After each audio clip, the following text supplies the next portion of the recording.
We're here in front of the church that was in Terrence Malick's A Hidden Life, which, for those of you who don't know, is a film about a guy who says no to the Nazis. He's asked to go fight, and he lives in Austria, but the film was shot partly in South Tyrol, like South Tyrol, which is a region in Italy that was for 500 years under the Habsburgs and basically a German region. But yeah, since the First World War has come under the ownership, so to speak, of the Italian people, Italian state, so it's now like 70-30 German-Italian. But we were just at a bus stop, because you have to take a series of buses sort of to get through a couple of these villages, because you're sort of in the slightly more touristy valley. I mean, when you're out of the mountains, you're kind of in the sort of more fields and sheep and farmers, and more people live, and there's just more people and more to navigate. But it was funny, and it's like a kind of maybe a crass detail to mention, but we had to spend like 20 euros each to take this, what do you even call it? It's like to take a gondola, yeah, down the mountains. And it was cool. But it made me think at least about how, you spend that kind of money in a place like this, and tourist culture. And, we were talking about commercialism the other day, and consumerism, and people underestimate that, like, spending that much money really screws things up. It's this horrible negative feedback loop. Like, the more you spend, the more you have to spend.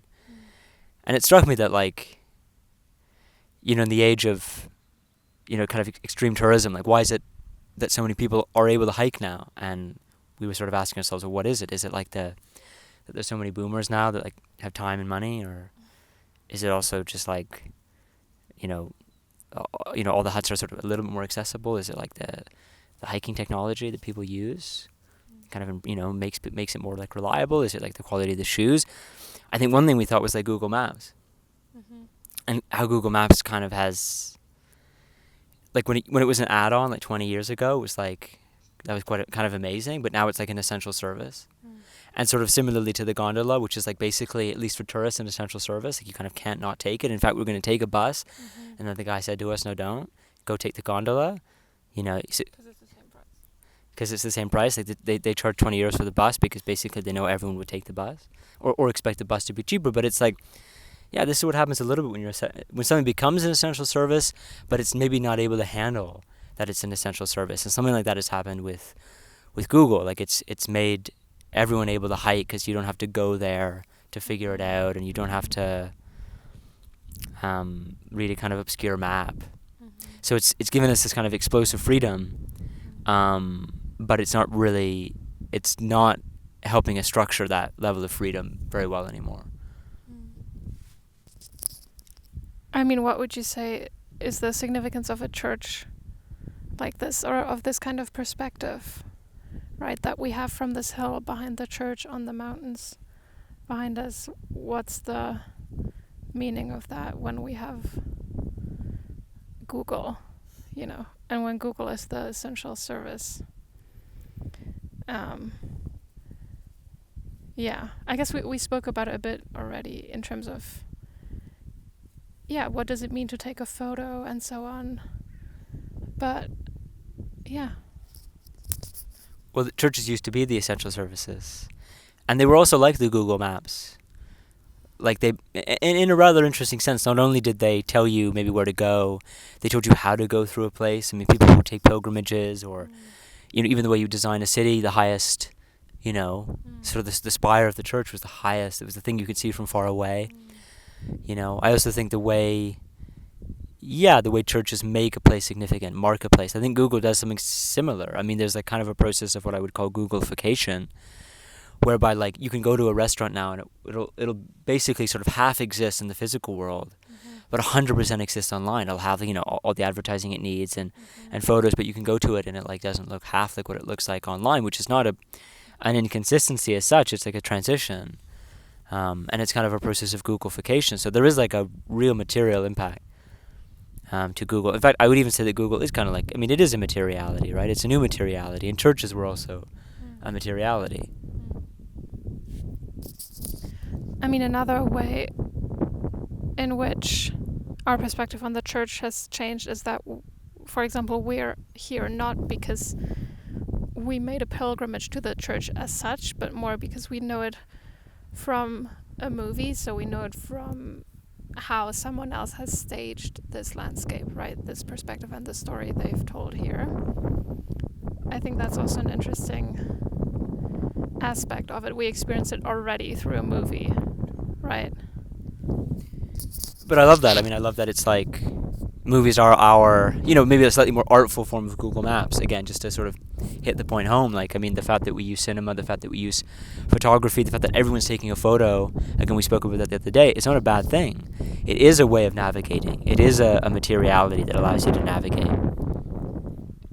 And I think that, I mean, there was this really interesting film made here, and we were noticing as well, like, that obviously they had to not just stage the landscape in terms of, like, well, they shot a film here and that staged the landscape for us, but they had to very particularly curate. I mean, admittedly, this is actually quite a beautiful, like, this is kind of as beautiful as it looks. It was actually kind of beautiful to walk up here initially. I thought, oh God, it's going to be like some kind of disaster, tourist disaster. I mean, we're tourists, so I'm not mad at tourism. On the contrary, I'm trying to understand, again, the freedom of mass tourism. Like, we treat it as this excess, say, of capitalism or liberalism, and it is to an extent, but it's more a marking point that a new system, that on the one hand, there is a new explosive freedom, but the present system can't really stabilize it. I mean, I would even say that's kind of the point with the 20 euros on the gondola. For me, it's like, or we were saying earlier, that, if everything's a business, if everything's treated as a business, which is generally said again very critically, but it's like, well, that's how we've done it for hundreds and hundreds of years. You think, whatever your idea is, think it through a business. It's not just, the age of Shark Tank and Dragon's Den, that, the kind of cult of the entrepreneur. That's kind of the last stage of desperately trying to resurrect this spiritual idiom.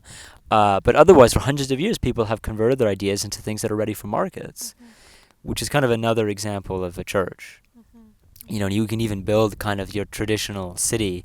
You have the market, you have the church, and these are kind of like pretty valid materialities and or technologies. Like, they're not there by in some eternal sense. They were put there with, like, rather specific ideas in mind, and the fact that when everyone thinks of a city, they just see a marketplace, or they see a church, or they see maybe more recently since the 19th century, a post office and a schoolhouse, and those things are like, maybe our concept of cities will obviously change, but my point is just that the moment you stop thinking of something as a business, it is kind of it's another move. It's another move in the direction of whatever this explosive freedom is that goes along with the digital. And I would say that, again, to this negative feedback loop, inflation and exploding debt, where we get like this sense that we're just spending so much money on everything. And as tourists, like, you're just expected to spend so much money. And I'm like, this is not good for anyone, not for tourists or for the locals. But it is the product, I would say, of, there is this sudden explosive freedom that isn't coming from markets or from thinking of things as business. There's less money to be made, so people have to try even harder to make money. And then there's this kind of glut of money that makes everything, more expensive, at least in an inflationary sense. Your money just doesn't go as far. And there's so little investment, again, in critical services or infrastructure, and we're not really willing to think of Google Maps as a piece of critical infrastructure. And you get this kind of hothouse a little bit of people overspending because people are trying so hard to keep alive, market society in a way, and keep alive that, the way we transact with one another is a transaction. And for a while that worked, but now it's becoming, like, I think one way of putting it is it's becoming, money itself, money in this form is becoming too expensive itself.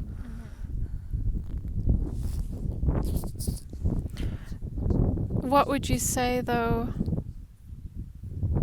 is what we should do now? I guess, someone like Terrence Malick came here and made a film. I mean, like, I don't know how... and I guess we could talk about how the movie industry fits within the paradigm you've just outlined, but I guess that's not really the point, I think. Well, I think I think it's just I think the point I'm trying to shape is just about freedom, and a freedom we don't really know what to do with, and the reason why everything's so expensive now is because we won't figure out a new system. We're desperately clinging to the old one and using it to organize again.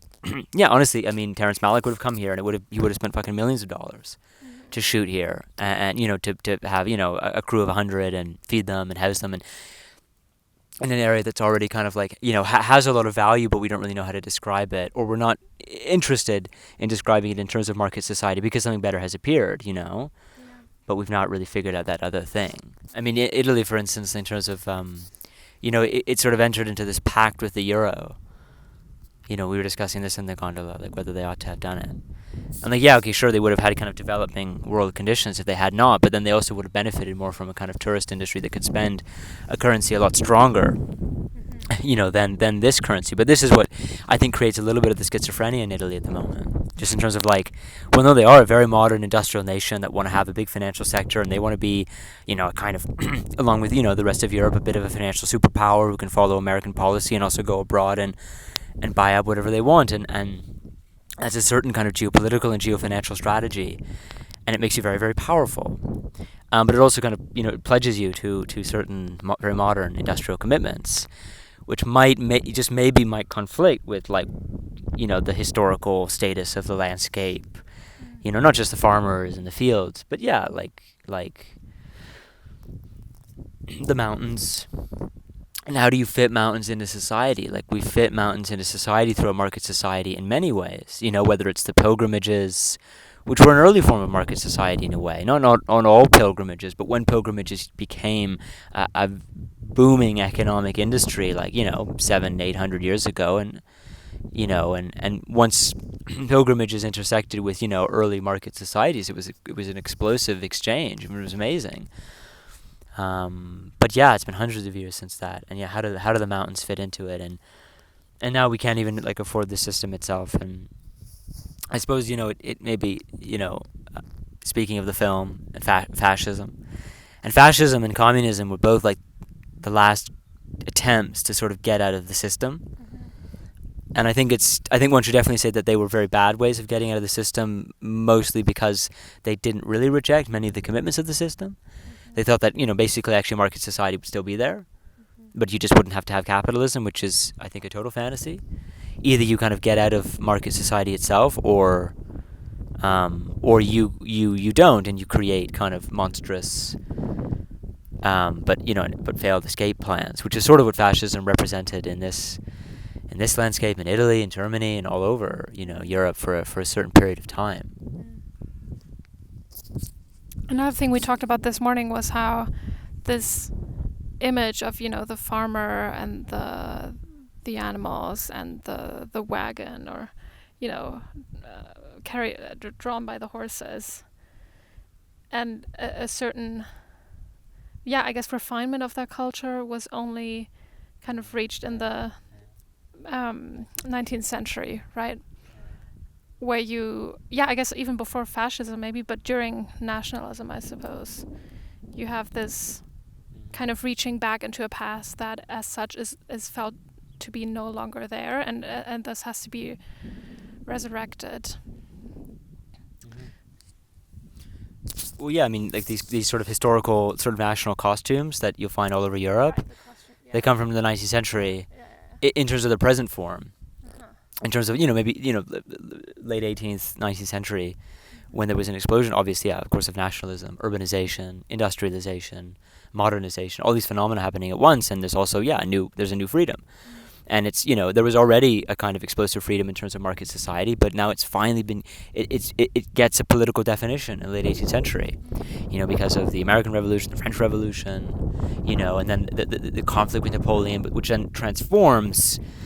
Napoleon gets replaced by, this very complicated, fragile, the Holy Alliance, etc., and various monarchies, and they're basically still expanding this new political freedom. But a big change has occurred, and it's funny that, these national costumes, of course, they refer to earlier centuries and back to the Middle Ages in terms of, their style and their significance in there. But yeah, what their actual status is, though, is they were a piece of political technology. And yeah, maybe it was kind of, I won't say the beginning of the end, because again, I think liberalism just explodes you into a certain pitch of freedom that becomes very difficult to sustain in the traditional neighborhoods. You know, suddenly that clothing is not being produced through a specific kind of work. It becomes a form of theater, a stylization itself of political society, which is interesting. You know, it's of course there's been theater, you know, going back thousands of years, but this was a particular kind of political theater. Yeah. Well, it's interesting how Malick in the movie does also make use of that. I mean, you know, because for him it's not this. It feels like there's a certain darkness to it already for him. It's not this kind of, you know, joyous living, and you know, we're just all on the Alp and we have all our animals and our farms. Like there is this, well, obviously because of the context, right, with the Nazis, but also it feels like it's almost bigger than that. That there was already certain darkness there. Well, by the time that it's in the 40s, so obviously the movements that Hitler, for instance, refers to, you know, the Volkisch movements, were liberal nationalist movements, you know, in the 60s and 70s. You know, around the time that German unification is happening, and it's funny that Hitler would refer to those when those are a total product of capitalist market society, and not in a bad way. I'm really not saying that critically. Again, there's this brilliant abstract freedom to be had when you nationalize and singularize, but it creates, again, certain conditions for freedom, right? Like Google Maps in the Alps, it creates certain conditions for freedom that do invalidate the old system. And people won't go back to the old system because they've experienced a new kind of plateau of freedom. And that's what you can't put into the box. And yeah, fascism was both like a very hysterical reaction actually to liberal freedom, and also an attempt to explode out of it, but in a pretty darn incoherent way, because the freedom on which they were basing their movement had to be disfigured, or at the very least they couldn't really fully face its connection to liberalism.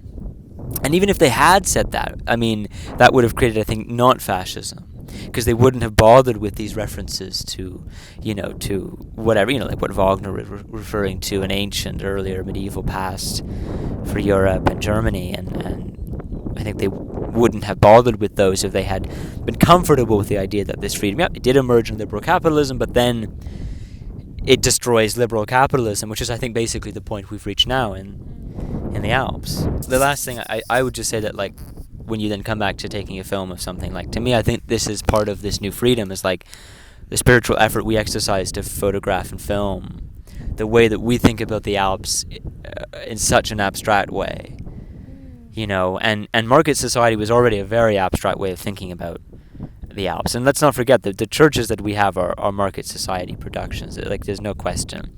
It's not because they were so much a product or a question of markets, but that they were generated through markets and organized through markets. I mean, even the way they were designed, even the expectation that there would be an empty space, you know, as opposed to a community, say, of friars and monks. That transition from monasteries to churches in terms of what will be the major Christian life form, I think definitely speaks to the influence, the massive influence of market society. And then, again, even speaking of churches as like a designation on a map, or churches as providing certain ways of moving, like even movement was a market society consequence. It's not that there wasn't, say, tons of movement in the ancient world, but it was just different. The ancient world didn't necessarily have the reference of the commodity or the market product to give them this, I think, rather free, or more abstract concept of human movement, which of course, you know, becomes a radical freedom and responsibility in the Middle Ages and the beginnings of market society. So I feel like we do have to sort of respect something about taking a film, and also asking ourselves, what's the relationship between this explosive freedom that makes hiking in the Alps both untenable in terms of the old system, but then not yet figured out in terms of the new one. You know, like making films in the Alps does imply maybe a new kind of society or a new kind of system, because it implies and organizes itself around a new kind of freedom. And the question is just how far we want to go in actually figuring that out.